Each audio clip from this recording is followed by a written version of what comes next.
आज हम देखेंगे डाइजेस्टिव सिस्टम यानी कि ह्यूमन का जो पाचन तंत्र है वो किस प्रकार से होता है। तो उसके अंदर क्या होता है दोस्तों, पाचन तंत्र में मेनली जो जटिल पदार्थ होते हैं उसे सरल पदार्थ में बदलना ही हमारा पाचन होता है। कुछ एंजाइम और कुछ रस की मदद से क्या है कि जो जटिल पदार्थ है उसे हम सरल पदार्थ में कन्वर्ट कर देते हैं, उसे पाचन कहते हैं। वो सरल पदार्थ हमारी कोशिकाओं का भोजन के रूप में होता है, जिसे हम एटीपी के रूप में हमारी ऊर्जा जो कोशिका है उन्हें शक्ति देते हैं।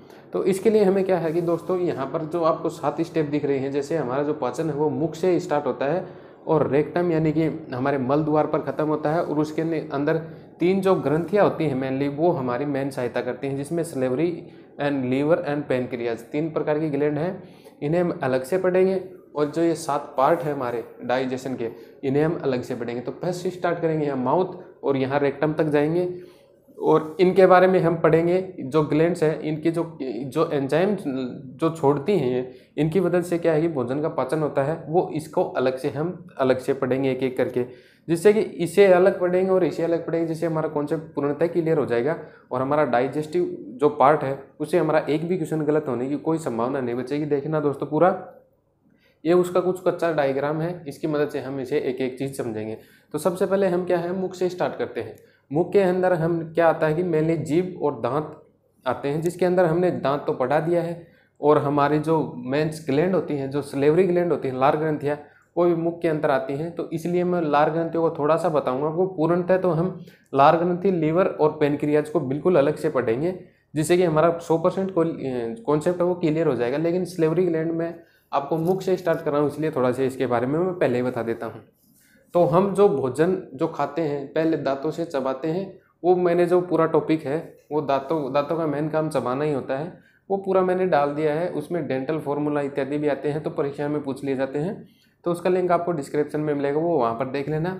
तो चलिए हम स्टार्ट करते हैं। मुख यानी माउथ के अंदर दोस्तों क्या होता है, भोजन को चबा तो हमारे दांतों ने दिया, उसके बाद अगर उसके अंदर कुछ बैक्टीरिया है तो उसे कौन मारेगा, और उसके अंदर जो श्लेष्मा है वो कहाँ से आता है, और उसके अंदर जो टायलिन है, अमाइलिन है, वो एंजाइम होते हैं, वो सब स्लेवरी ग्लैंड से आते हैं। तो स्लेवरी ग्लैंड में क्या होता है दोस्तों, हमारे जो लार ग्रंथियाँ वो 3 प्रकार की होती हैं। एक तो जस्ट जीभ के नीचे आती है, जिसे हम क्या कहते हैं, सबलिंगुअल, और क्या है एक इधर की ओर आती है हमारी गालों की तरफ, जिसे हम क्या कह देते हैं दोस्तों, पैरोटिक ग्लैंड। और एक क्या होता है दोस्तों, हमारे यहाँ पर पाई जाती है, जिसे सब मैक्सिलरी ग्लैंड कह देते हैं। वो दोनों प्रकार की काम करती है। तो चलिए सबसे पहले मैं आपको नाम लिखकर बता देता हूँ, क्या पता पूछ लिया जाए।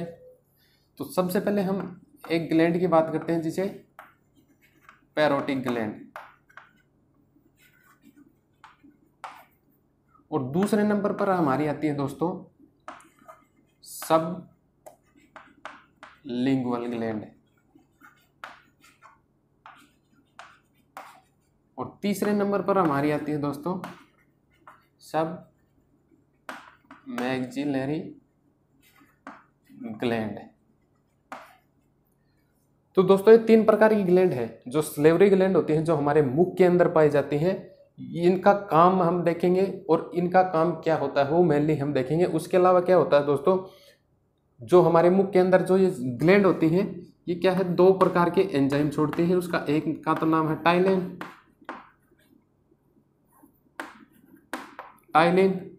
इसे हम हिंदी में टाइलिन कह देते हैं। दूसरे नंबर पे है एमिलेज, जिसे हम एमिलेज एंजाइम कह देते हैं। मेनली हमारे जो मुख है उसके अंदर ये 2 प्रकार के एंजाइम पाए जाते हैं। तो सबसे पहले मैं आपको क्या है कि ये पैरोटिक ग्लैंड है, इसके फंक्शंस भी बताऊंगा।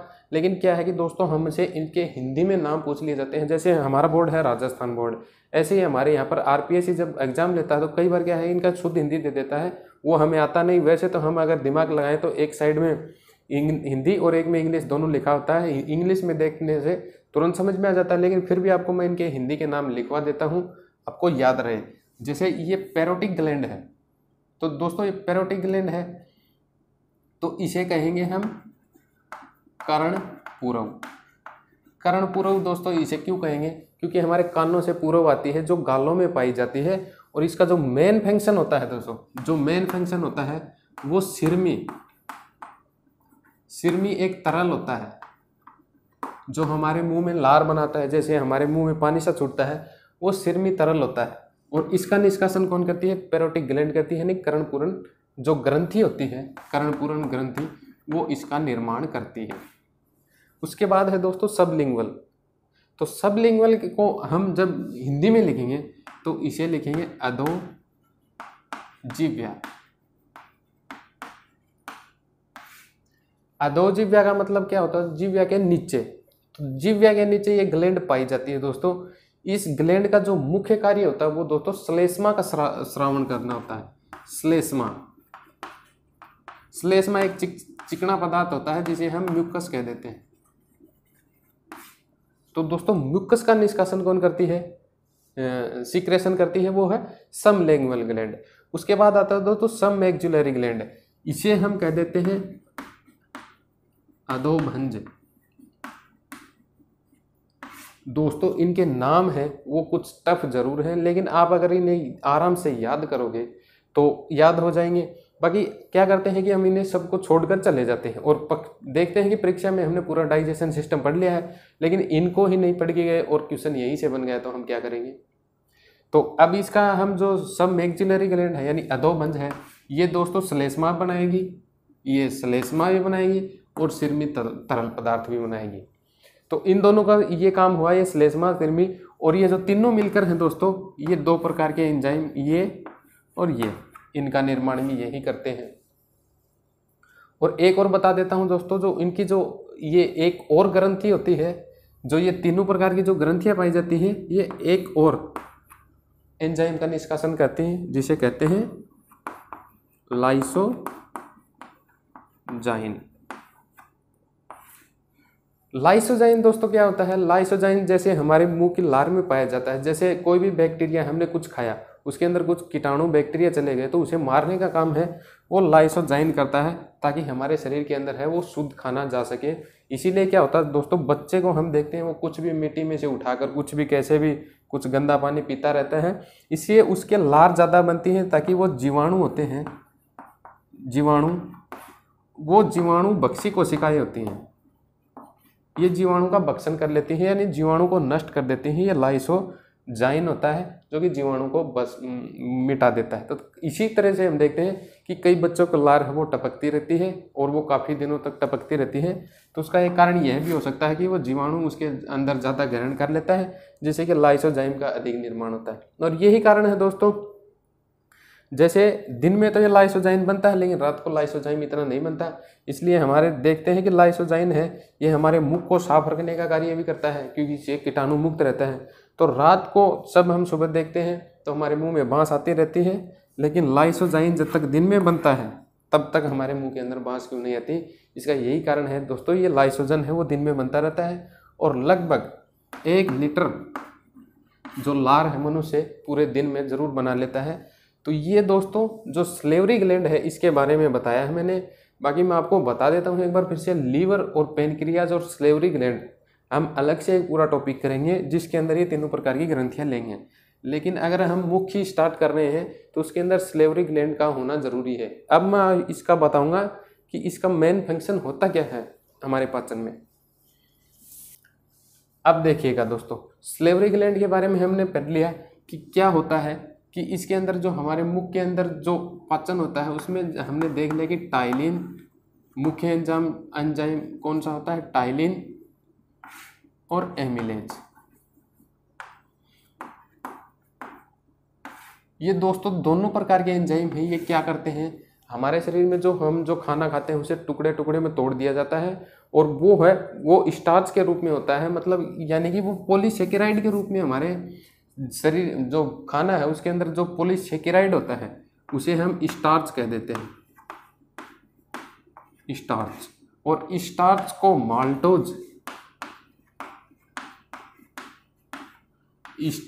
माल्टोज में बदलने का काम कौन करता है? टाइलिन व एमाइलेज। ये दो प्रकार के एंजाइम होते हैं जो सलेवरी ग्लैंड में पाए जाते हैं, और इनका मेन काम होता है स्टार्च को मोल्टाज में कन्वर्ट करना। दोस्तों पॉलीसेकेराइड होते हैं, ये पॉलीसेकेराइड होते हैं। इसे छोटे पॉलीसेकेराइड में कौन तोड़ देता है? ये एमाइलेज और टाइलिन। तो मेन फंक्शन इसका क्या हुआ है सलेवरी ग्लैंड का? इसका यहाँ से स्टार्च का पाचन होना स्टार्ट हो जाता है। तो अगर आपसे एग्जाम में पूछ लिया जाए कि स्टार्च कौन सी ऐसे चीज है जिसका जो पाचन है वो मुख में ही होने लग जाता है। तो स्टार्च, स्टार्च क्या है दोस्तों? पॉलीसेकेराइड है, मतलब एक कार्बोहाइड्रेट है। तो कार्बोहाइड्रेट होता है दोस्तों, कार्बोहाइड्रेट। तो कार्बोहाइड्रेट का दोस्तों क्या होता है कि जो पाचन है वो मुख में ही स्टार्ट हो जाता है। लगभग 30% इसका जो पाचन है वो मुख में हो जाता है, बाकी जाके अमाशय में होता है और लास्ट छोटी आंत तक इसका पाचन होता रहता है। तो ये आपको समझ में आ गया होगा दोस्तों। अब हम आपकी एक स्टेप बाय स्टेप चलेंगे। इसमें दोस्तों टाइम जरूर लगेगा, लेकिन आपका क्वेश्चन गलत होने का चांस नहीं है। एक स्टेप हमने फॉलो कर लिया, ये हमारा पूर्ण हुआ। अब हम आते हैं दूसरी स्टेप पर, जिसे फेरिंक्स कहते हैं। फेरिंक्स, इस फेरिंक्स में दोस्तों हम इसे कह देते हैं गर्सनी। गर्सनी का क्या काम होता है दोस्तों? ये रेस्पिरेटरी सिस्टम, जैसे ये डाइजेस्टिव एंड रेस्पिरेटरी,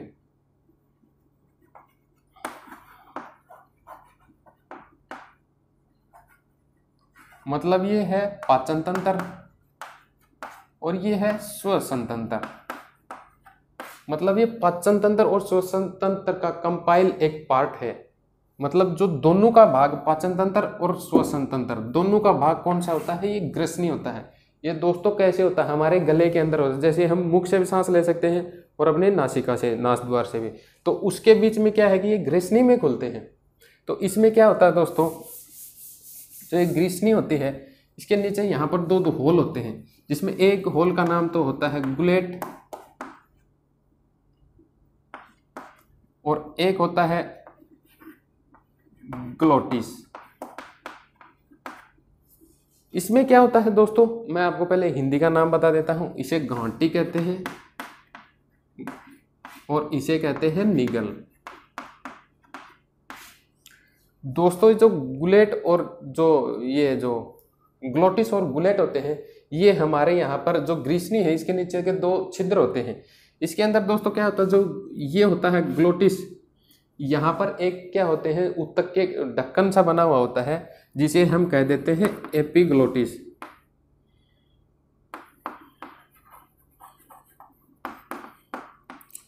यानी कि घाटी द्वार।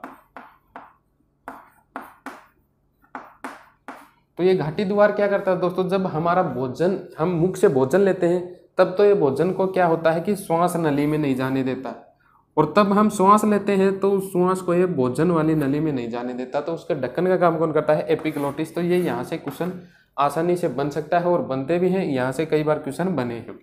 और जो ये गुलेट होता है दोस्तों, यही एक गुलेट निगल द्वार, मतलब इसी गुलेट वाले छिद्र से क्या है कि गर्सनी से एपिग्लोसिस, मतलब गर्सिका में इसका द्वार खुलता है। मतलब ये है गर्सनी और इसी के एक छिद्र से गर्सिका के अंदर ये है द्वार खुलता है, जो लास्ट में अमाशय में आकर मिलता है। तो आपको इसका फंक्शन भी पता लग गया होगा।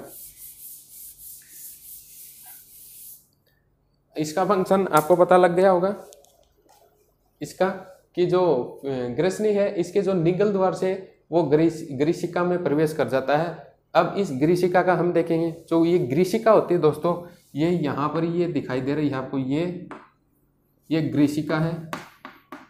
गर्सिका इसका मतलब इसलिए है कि हमारे जो मथा हुआ जो भोजन है उसे इस ग्रीसिका में से ही परम कुचन के द्वारा यहाँ अमाशय में आना होता है। तो ये ग्रीसिका होती है जो कि 25 सेंटीमीटर की होती है, और जो इसकी जो बाहर की जो ग्रंथि जो कोशिकाएं होती हैं वो श्लेष्मा का निष्कासन करती हैं। श्लेष्मा का निष्कासन करती हैं, इसलिए जो ये हम जो भोजन खाते हैं वो चिकना बना रहता है, और श्लेष्मा पहले से भी उसके अंदर मिलकर आया हुआ होता है, जो हमारे मुख में जो सलेवरी ग्लैंड से हमने देखा था।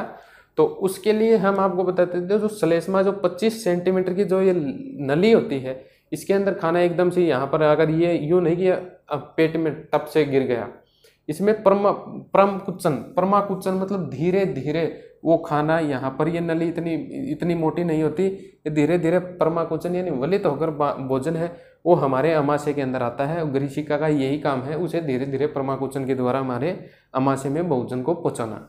तो हमारी ये स्टेप तीसरी स्टेप भी पार हुई। अब हमारा भोजन है वो यहाँ स्टोमक यानी कि अमाशय। अमाशय किसे कहते हैं दोस्तों? ये हमारा अमाशय है। अमाशय का मतलब होता है दोस्तों स्टोमक, यानी कि हमारा जो, जिसे हम मेनली पेट बोल देते हैं।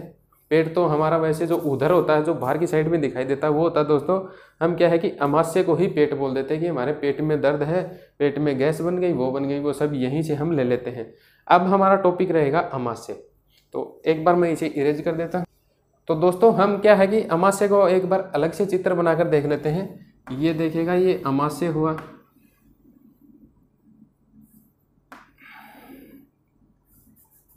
ये एक बार हमने अमाशय का अलग से चित्र बना लिया। तो ये क्या है? ये यहाँ पर ग्रसनी यानी ईसोफेगस, ग्रसनी से आया। और ये लास्ट में दोस्तों, इसके मैं पहले आपको पार्ट बता देता हूँ, उसके बाद क्या है कि ये छोटी आंत में आकर मिल जाता है यहाँ पर, और यहाँ पर ये ईसोफेगस से आया है। यहाँ पर ईसोफेगस का एक घाटी द्वार होता है जो खाने को वापस नहीं जाने देता है। और इसी तरह यहाँ पर क्या होता है दोस्तों, जो पेलियोरिक जो ढक्कन होता है वो यहाँ पर पाया जाता है। इससे पहले हम आपको बता देते हैं कि इसके 3 पार्ट होते हैं, जैसे 1 2 3 ऐसे। तो सबसे पहले पार्ट को हम कहते हैं कार्डियक।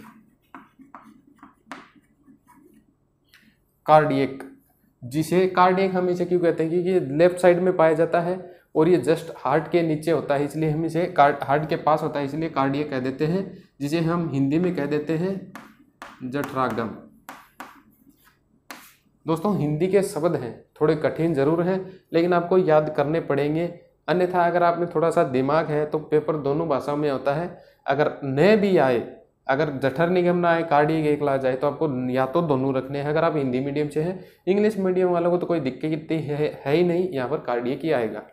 अब ये है बीच का भाग, ये है फंडस, फंडस पार्ट, इसे हम हिंदी में फंडस भाग ही कहेंगे। और जो ये लास्ट वाला भाग है, ये है दोस्तों पेलियोरिक,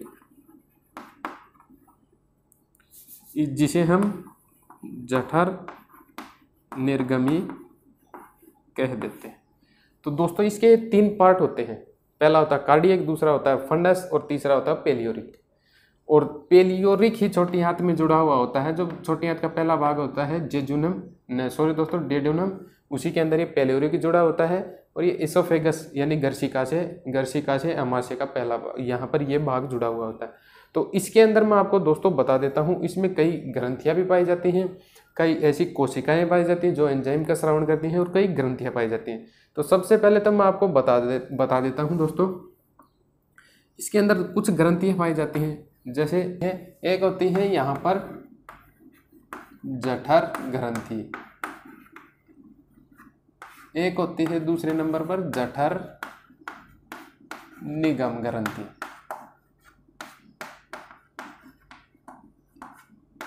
ये 2 प्रकार की दोस्तों इसके अंदर ग्रंथियां पाई जाती हैं। जो जठर ग्रंथि होती हैं वो जठर रस का निर्माण करती हैं, और जो जठर निगम ग्रंथि होती हैं वो श्लेष्मा का निर्माण करती हैं।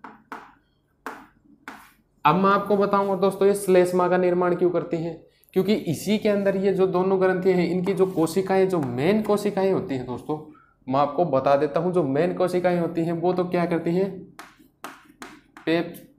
पेप्सिनोजन, इसकी जो मुख्य यानी मेन मुख्य जो कोशिकाएं होती हैं वो पेप्सिनोजन का स्रावन करती हैं। और जो दूसरे नंबर पर ऑक्सीटोसिन कोशिकाएं होती हैं, ऑक्सियंटिक कोशिकाएं होती हैं, यानी अम्लजन कोशिकाएं होती हैं, वो क्या है, HCl का निर्माण करती हैं। तो मुख्यतः आपको जो ये जो अमाशय है आपका, मतलब कि जो स्टोमक है, इसका मेन पार्ट होता है जठर ग्रंथियां जठर रस का, और जठर निगम ग्रंथियां श्लेष्मा का। अब श्लेष्मा, HCl और पेप्सिन का क्या काम है वो हम आपको बताते हैं। जैसे हमारे शरीर में जो खाना आया, जो हमारे मुख से हमने मथ कर इसके अंदर भेजा, उसके अंदर अगर बैक्टीरिया या तो लाइसोजाइन ने मार दिए होंगे, अगर और भी है तो उसके अंदर क्या होता है कि इसके अंदर HCl का निष्कासन होता है, HCl, जो कि एक हैवी अम्ल है जो कि जिसका पीएच मान 2.5 या 2.2 के लगभग होता है, तो कि ताकि इसके अंदर जो भी बैक्टीरिया जो भी कुछ भी रह जाए तो वो आ जाए, या कुछ ऐसी चीज़ें हैं जो गले ने जैसे कुछ हमने ऐसा वैसा खा लिया तो वो सब यहाँ पर गलकर एक रूप हो जाती है, मतलब कायमा का रूप ये लास्ट तक धारण कर लेती हैं। तो यहाँ पर इस जठर रस का काम इसीलिए काम आता है। तभी हम क्या होता है दोस्तों, कभी कभी हमारी एसिडिटी ज़्यादा हो जाती है, वो इसलिए कि फास्ट फूड होता है, उसे पचाने के लिए हमारे यहाँ पर ज़्यादा रस बनता है HCl का, जिससे कि हमें खट्टी डकार महसूस होती है, या फिर हम वोमिट करते हैं यानी उल्टी करते हैं तो उसमें जठर रस का कुछ बाहर आ जाता है, जिससे कि हमें वो कड़ा या खट्टा लगता है। उसके अंदर हम देखते हैं कि ये यहाँ पर श्लेष्मा क्यों जरूरी है, ये जठर निगम ग्रंथि श्लेष्मा क्यों बनाती है। अगर श्लेष्मा नहीं होगा तो दोस्तों क्या होगा कि जो ये अमाशय है इसका स्वपाचन ही हो जाएगा, क्योंकि इसका 2.5 का जो पीएच मान है ये इसको खुद को ही खा जाएगा, स्वभक्षी हो जाएगा। लेकिन स्वभक्षण के लिए श्लेष्मा यहाँ पर छोड़ा जाता है, जिसकी लेयर यहाँ पर एक बन जाती है, जिससे क्या है HCl का असर यहाँ पर नहीं पड़ता है, और यहीं पर पेप्सिनोजन बनता है दोस्तों। यहाँ पर पेप्सिनोजन, जैसे ही पेप्सिनोजन बनेगा और उसके अंदर HCl आएगा तो वो पेप्सिनोजन ये निष्क्रिय होता है और ये सक्रिय होकर पेप्सिन बन जाता है। जो पेप्सिन बन जाता है यही पेप्सिन है दोस्तों जो प्रोटीन है उसका डाइजेशन करता है। वो कौन करता है, वो पेप्सिन ही करता है। तो पेप्सिन एंजाइम यहाँ से रिलीज होता है। और एक बार मैं आपको एक और बता देता हूँ, यहीं से दोस्तों रेनिन है उसका निष्कासन होता है। तो रेनिन क्या होता है दोस्तों, ये केसिन का जो केसिन है उसका पाचन करता है, उसे छोटे पार्टिकल्स में तोड़ता है। इसे ये केसिन है इसे पैरा केसिन में तोड़ देता है। और जो ये पेप्सिन है ये क्या होता है दोस्तों, पेप्सिन है वो प्रोटीन को, जो हमारे शरीर में प्रोटीन होता है उसे पेप्टाइड में तोड़ देता है। और यही पेप्टाइड लास्ट में जाकर अमीनो अम्ल बनते हैं हमारे शरीर में। और क्या हो, इसी कारण क्या होता है दोस्तों, ये जो रेनिन है ये हमारा बचपन में ही बनता है दोस्तों ज़्यादातर के, और जैसे जैसे उम्र बढ़ती जाती है ये बनना बंद हो जाता है। इसीलिए क्या होता है दोस्तों, तब हमारी एक उम्र हो जाती है, उसके बाद हमें दूध नहीं लेना चाहिए, क्योंकि दूध में है वो केसिन पाया जाता है, और केसिन है उसका क्या है, जो एंजाइम रेनिन है वही उसका अपघट्य करता है, न कि और कोई। तो इसीलिए हमें एक अवस्था के बाद दूध लेना बंद कर देना चाहिए, उसकी बजाय हमें सीधा दही ले लेना चाहिए, न कि दूध। तो ये काम हुआ दोस्तों मेनली अमाशय का। हमारे पेट का मेन काम यही है, लास्ट तक इसे क्या करता है दोस्तों, कायमा के रूप में बनाकर छोड़ देता है। तो ये हमारे पूरे अमाशय का काम हो गया दोस्तों। क्या होता है, मेनली इसमें प्रोटीन है उसका डाइजेशन होना स्टार्ट हो जाता है, केसिन का डाइजेशन स्टार्ट हो जाता है, और क्या होता है उसके बाद ये है छोटी आंत में जाकर खुल जाता है। तो वहाँ पर अब हमारा दूसरा टॉपिक बचा है, वो है छोटी आंत यानी कि स्मॉल इंटेस्टाइन। अब हम हमारा ये ये अमाशय वाला पार्ट हुआ, अब हम चलेंगे छोटी आंत पर। अब हम देखते हैं दोस्तों छोटी आंत। तो छोटी आंत इसे हम स्मॉल इंटेस्टाइन या छोटी आंत कह देते हैं, छोटी आंत।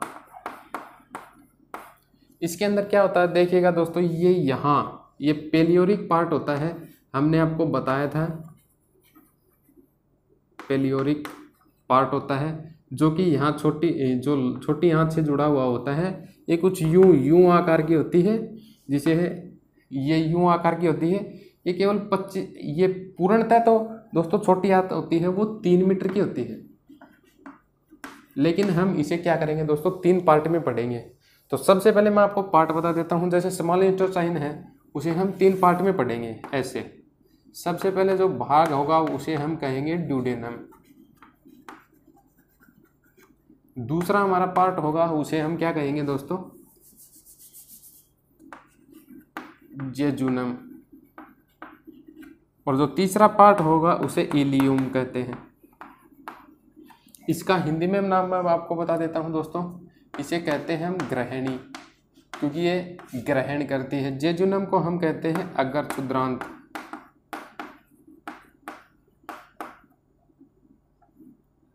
क्षुद्रांत, और इसे हम कहेंगे क्षुद्रांत। इसे हम जो हमारे स्मॉलेस्ट टाइम यानी छोटी आंत है इसे 3 पार्ट में पढ़ेंगे। तो सबसे पहले ड्यूडेनम, ये यहाँ पेलियोरिक पार्ट से जो जुड़ रही है ये कुछ यूं आकार की दिखाई दे रही है, ये यूं, ये जो कि 25 सेंटीमीटर की हमारी होती है, ये होती है ड्यूडेनम। और इसी के अंदर दोस्तों यहाँ पर आपको दिख रहा होगा ये पित्ताशय है, ये पूरा एक लीवर है, और ये अग्नाशय है हमारा, ये आपको यहाँ पर दिखाई दे रहे होंगे। तो इसी से जो जूस आता है वो सबसे पहले जो इनका जो कॉमन एक जूस आता है जिसे हम कह देते हैं कॉमन बाइल जूस। तो इसके अंदर जो कॉमन बाइल जूस आता है इन दोनों डक्ट से, अग्नाशय, पेनक्रियाज और उससे अग्नाशय से, तो वो इसी के अंदर आकर मिलता है ग्रहणी के अंदर। एक डक्ट कॉमन डक्ट के थ्रू आता है दोस्तों, एक कॉमन बाइल जूस एक ही डक्ट के थ्रू आता है जो कि इसके अंदर आकर हमारा ग्रहणी के अंदर मिल जाता है। और अधिकतम जो पाचन होता है दोस्तों वो ग्रहणी के अंदर होता है। इसी के अंदर दोस्तों क्या होता है कि अनेक प्रकार के एंजाइम बनते हैं। तो वो एंजाइम है क्या है कि वो भोजन को यहाँ पर ही अपघटित करते हैं और उन्हें छोटे पार्टिकल में बदलने का काम करते हैं। यहाँ पर भी एमाइलेज पाया जाता है, यहाँ पर दोस्तों ट्रिप्सिन भी पाया जाता है, यहाँ पर मैं आपको बता देता हूँ पेप्सिन भी पाया जाता है, और यहाँ पर एमिनोजन भी पाया जाता है। तो ये 3-4 प्रकार के एंजाइम होते हैं जो कि हमारे भोजन को छोटे पार्टिकल्स में बांटते हैं। लेकिन वो हम लीवर का अलग से पढ़ेंगे, उसके अंदर देखेंगे। लेकिन मैं आपको मोटा मोटा बता देता हूँ, इसके अंदर पेप्सिन,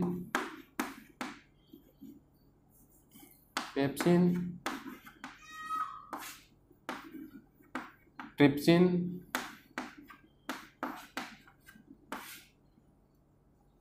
और एमाइलेज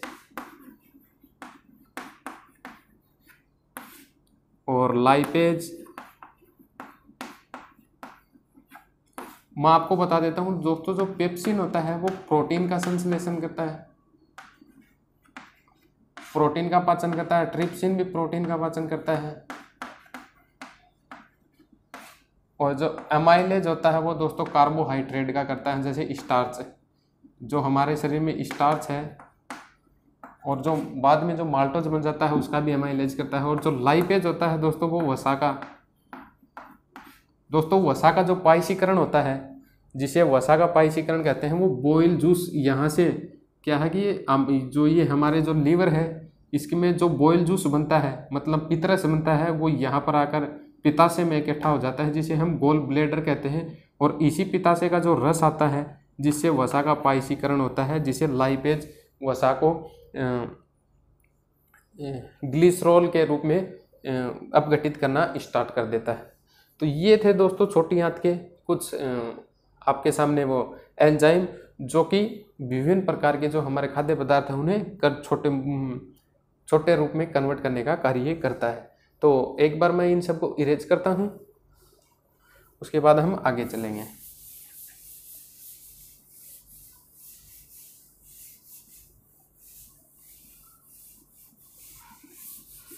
तो ये था दोस्तों, आपको हमने डेड्यूनम बताया जो कि केवल 25 सेंटीमीटर की ही डेड्यूनम होती है। और जो जेजुनम होती है दोस्तों वो हमारी 1 मीटर की होती है। और जो इलियम यानी क्षुद्रांत होती है वो 1.7 मीटर की हमारी होती है। मतलब ये टोटल मिलाकर 3 मीटर की हमारी है। वो छोटी आंत होती है, तब वो जीवित अवस्था में होती है। अब मैं आपको बता देता हूँ दोस्तों कि जो एक ग्रहणी है इसके अंदर क्या होता है दोस्तों, कुछ सूक्ष्म अंगुली टाइप की रसांकुर निकली हुई रहती हैं। रसांकुर ऊपर की तरफ हमारी जो ये आपको ये डक्ट दिखाई दे रही है नली, इसके अंदर क्या है ऊपर की तरफ ऐसे निकली हुई होती है, बहुत सारी हजारों की संख्या में ऐसे रसांकुर, जिसे हम विली कह देते हैं। यही हमारे जो और इन्हीं विलियों के ऊपर माइक्रोविली, जिसकी लंबाई होती है 1 माइक्रोएम और इनकी लंबाई होती है 1 mm। तो दोस्तों मैं आपको बता देता हूँ यही वैली हमारे जो छोटी आंत है उसके रसांकुर के रूप में, मतलब अवशोषण के रूप में उसके पाचन की क्रिया में सबसे ज़्यादा सहायता देती है। और इन्हीं रसांकों के कारण हमारे जो पाचन, जो स्मॉल इंटेस्टाइन है, उसकी पाचन की जो वो जगह है वो यही है कि वो बढ़ा देती है। तो इसके अंदर ये रसांकुर वेली पाई जाती है। और ये जो वेली होती है रसांकुर, इनकी संरचना कुछ ऐसे हमारी अंगुली की तरह होती है। इसके अंदर क्या होता है, एक तो दोस्तों श्लेष्मा पाया जाता है, एक अधश्लेष्मा, श्लेष्मा कोशिकाएं, अधश्लेष्मा कोशिकाएं, रुधिर वाहिकाएं, और यहाँ ऊपर की ओर रसांकुर। रसांकुर का कार्य ही मेन होता है दोस्तों डाइजेशन के अंदर। तो इस प्रकार की इसकी संरचना हमारे शरीर में पाई जाती है। और जो पूरी जो हमारी जो स्मॉल इंटेस्टाइन है, उसके अंदर दोस्तों ये पहले यहाँ पर श्रिका बनती है, उसके बाद कुछ यहाँ पर अनुदैर्ध्य पर, अनुदैर्ध्य की संरचना होती है हमारे ऊतकों की ऐसे, और उसके बाद कुछ श्लेष्मा और कुछ लसिका कोशिकाएं और कुछ रुधिर वाहिकाएं पाई जाती है। उसके ऊपर हमारी रसांकुर, रसांकुर पाई जाती है। तो ये हमारी जो छोटी आंत है दोस्तों, उसकी पूरी संरचना होती है वो इस प्रकार की होती है। और इसी के अंदर होता है दोस्तों मेनली जो कार्य होता है वो ग्रैनी ड्यूडेनम के अंदर ही हमारा पाचन का कार्य होता है लगभग। तो इसको हम इरेज कर देते हैं।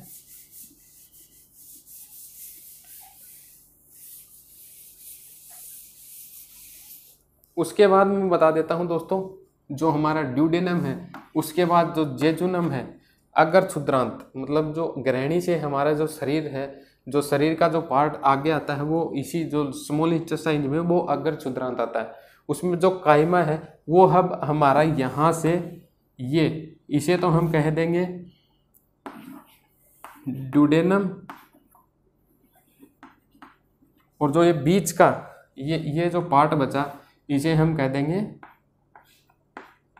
जेजुनम। और जो लास्ट का भाग है ये यहाँ पर ये जुड़ा हुआ होता है हमारी वृद्ध उसके अंदर इंटेस्टाइन के, इसे हम कह देते हैं इल्यूयम। इसका हिंदी में नाम आपको बता ही दिया, अगर क्षुद्रांत और वे।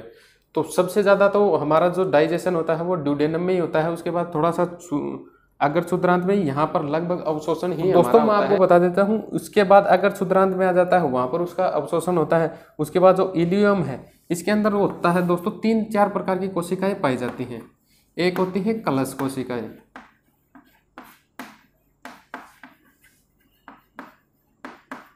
एक होती है आंत्र कोशिकाएं,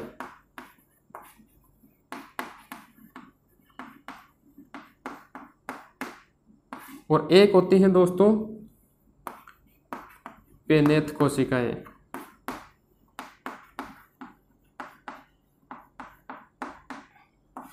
तो मैं आपको दोस्तों बता देता हूं, जो कलश कोशिकाएं हैं वो हैं कि छोटी आंत में श्लेष्मा का निर्माण करती हैं।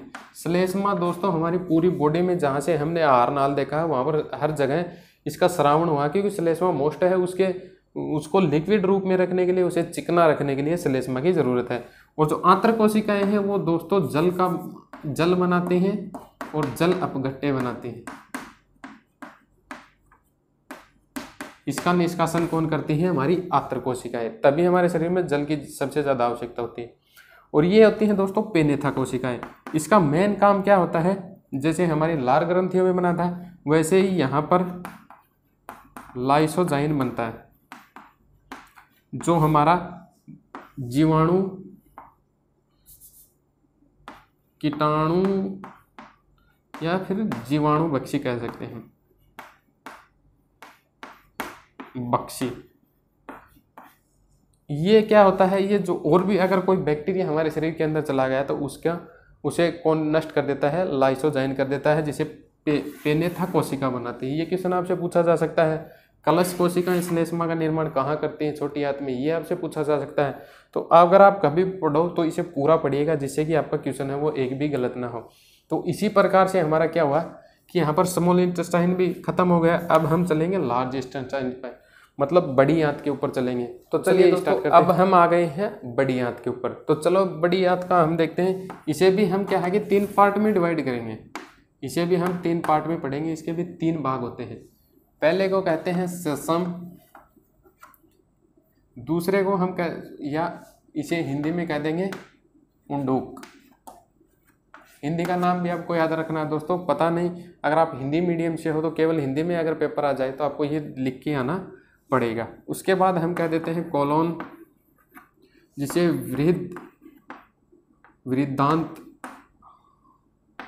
वृद्धांतर कहते हैं, क्योंकि ये सबसे बड़ी आंत होती है। फिर यहाँ पर चलेंगे रेक्टम,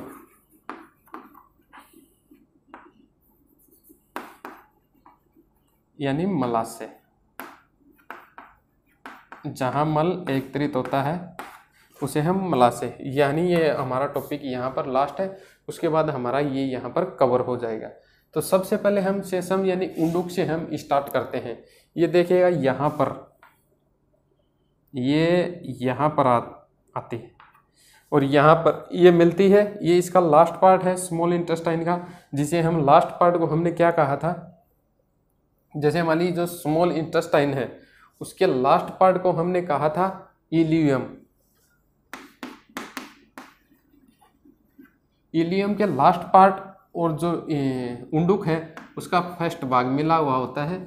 यहीं पर एक कपाट होता है जिसे सेसम इलियम कपाट स्पेंसर भी कह देते हैं। तो ये यहीं पर मिला हुआ होता है। और इस जो पूरी ग्रंथि है दोस्तों, जो पूरी ये जो लार्ज इंटेस्टाइन है यानी बड़ी आंत है, उसमें कोई भी एंजाइम सिक्रीज नहीं होता है, मतलब कोई पाचन की क्रिया उसके अंदर नहीं होती। उसमें केवल अवशोषण होता है, जल अपघट्यों का और विटामिन प्रोटीन सबका यहाँ पर अवशोषण होता है, जो कि हमारी जो केशिकाओं के थ्रू ब्लड में पहुंचकर हमारे पूरे शरीर को वहाँ पर वो पहुँच जाता है। तो इसमें इतना कुछ खास है नहीं। इसमें कुछ खास ऐसे है जैसे हमारी सेसम जो उंडुका मिलती है यहाँ पर, पहले यहीं पर एक प्रीसेसिका पाई जाती है। ये लगभग 1 सेंटीमीटर मोटी होती है व्यास की और 8 सेंटीमीटर लंबी होती है, ये ऐसे। और इसी को हम अपेंडिक्स कह देते हैं। दोस्तों ये परिशेषिका होती है,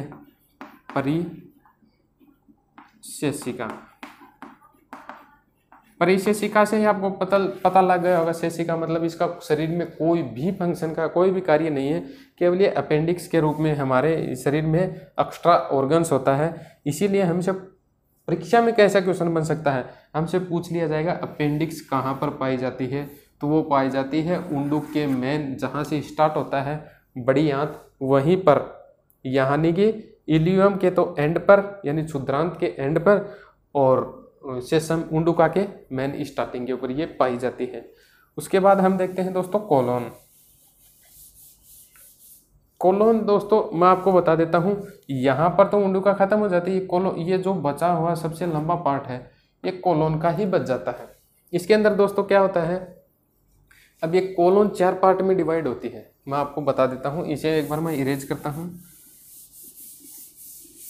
अब हम देखेंगे कोलोन, जैसे कोलोन, तो इसके अंदर दोस्तों क्या होता है, कोलोन के अंदर ये 4 पार्ट में डिवाइड हो जाती है। तो जो सबसे पहले ये वाला पार्ट है, ये तो ये ऊपर की ओर चढ़ रहा है, इसीलिए हम इसे आरोही कोलोन को कह देते हैं वृद्धांतर आंतर।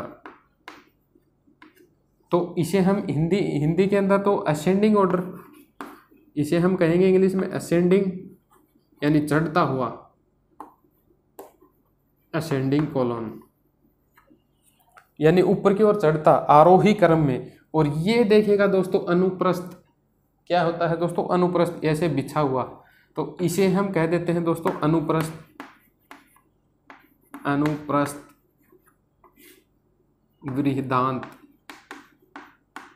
वृद्धांतर।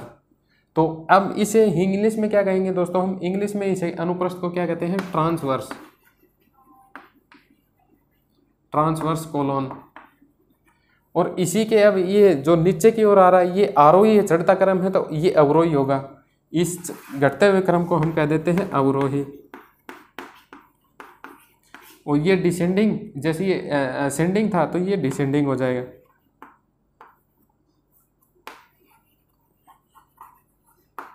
डिसेंडिंग कोलोन यानी अवरोही वृद्धांतर, मतलब ये बड़ी आंत है। अब ये क्या है, ये सिग्मोइड हो जाएगा दोस्तों, सिग्मोइड, जिसे हम सिग्मा पार्ट यहाँ पर बोल सकते हैं, सिग्मा भाग। तो ये था दोस्तों आपके सामने क्या है कि ये पूरी बड़ी आंत का जो डायग्राम है उसके अंदर मैंने आपको सभी बता दिया कि इसको क्या कहते हैं, इसको क्या कहते हैं। और ये बचा हुआ भाग जो नीचे है इसे हम रेक्टम यानी मलाशय, मलाशय इसलिए दोस्तों जो भी हमारा जो इसके जो जूस है वो सोख लिए जाते हैं और शरीर में कोशिकाओं को पहुंचा दिए जाते हैं, और जो अपशिष्ट बचता है जिसका पाचन नहीं हो सकता वो यहाँ पर मलाशय में आकर एकत्रित हो जाता है, यहाँ पर मलाशय में एकत्रित हो जाता है, जिससे कि 20 मिमी Hg का जब भी प्रेशर हो लगेगा तो ये क्या है, इसका द्वार खुलता है और हमारा जो अपशिष्ट है वो बाहर निकल आता है। मतलब हमारे जब प्रेशर बनता है वो 20 मिमी Hg के ऊपर हमारा जो प्रेशर है वो बन जाता है, ताकि हमारा जो अपशिष्ट बच गया जो कि अपाचित भोजन है जिसका पाचन हमारा शरीर नहीं कर सकता, वो इस यहाँ पर सबसे पहले तो मलाशय में आकर आ जाता है, और उस मलाशय से क्या होता है दोस्तों, एनस यानी कि मल द्वार के सहायता से दोस्तों, ऐसे मल द्वार होता है उसकी सहायता से ये 20 मिमी Hg के प्रेशर के ऊपर वो अपशिष्ट है वो बाहर निकाल दिया जाता है, और जो पूरा डाइजेशन है वो दोस्तों हमारे शरीर में ऐसे चलता है, जो पूर्णतः हमने यहाँ पर समझ लिया है। इसके अंदर हमने जो लीवर है और पेनक्रियाज है इसको अभी खोल कर नहीं पढ़ा है, तो इसको क्या करेंगे दोस्तों, हम इसकी डीप स्टडी के लिए क्या करेंगे, लीवर और पेनक्रियाज को इसके बाद वाले टॉपिक में एक साथ बताएंगे। इससे बाद वाला टॉपिक होगा रेस्पिरेटरी सिस्टम, उसी के अंदर हम इन दोनों को अलग से बता देंगे, क्योंकि लीवर के 4 पार्ट होते हैं। सबसे पहले तो इसे 4 पार्ट नहीं, सॉरी दोस्तों 5, लेफ्ट में 2, राइट में 3, ऐसे इसके पार्ट होते हैं। पेनक्रियाज के भी तो अलग से हम इसे अलग से समझेंगे, तो उसके लिए हम आपको बता देते हैं दोस्तों। ये था हमारा डाइजेस्टिव पार्ट जो कि पूर्णतः कंप्लीट हुआ, और आशा है कि इससे बाहर एक भी क्वेश्चन नहीं बचेगा और न ही आपको ऐसा कोई डाउट लगेगा कि इससे बाहर कोई क्वेश्चन आ जाए।